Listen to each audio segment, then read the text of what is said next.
Presiden Republik Indonesia terpilih Prabowo Subianto tidak mau ambil pusing terkait skandal akun anonim Fufu Fafa.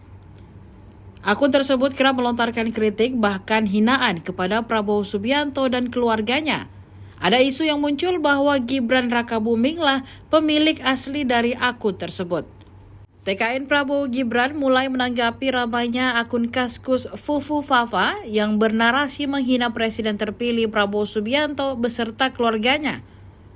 Ternyata dengan munculnya akun yang dituding milik Gibran tak membuat hubungan keduanya, yakni Prabowo Subianto dengan putra sulung Presiden Joko Widodo itu renggang.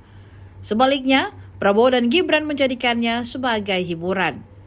Dikutip dari Kompas.com, hal itu disampaikan oleh Komandan Relawan TKN Haris Ruslimoti yang mengatakan bahwa Prabowo dan Gibran hanya melihat rumor yang beredar sebagai hiburan saja. Terutama Prabowo tidak menanggapi dengan serius rumor yang menyebut akun Fufu Fafa milik Gibran. Meski demikian, Haris menilai ada pihak-pihak khusus yang memviralkan akun Kaskus Fufu Fafa tersebut. Ia menilai upaya itu dilakukan untuk meregangkan hubungan Prabowo Subianto, Jokowi, dan juga Gibran. Haris juga menanggapi soal isu matahari kembar dalam pemerintahan. Analogi ini dipersepsikan ada dua matahari di era pemerintahan Prabowo. Namun pihak TKN menilai isu tersebut terkait matahari kembar merupakan upaya adu domba semata. Haris menilai isu matahari kembar itu tidak masuk akal lantaran Indonesia menganut sistem presidensial.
Download Tribun X sekarang, menghadirkan lokal menjadi Indonesia.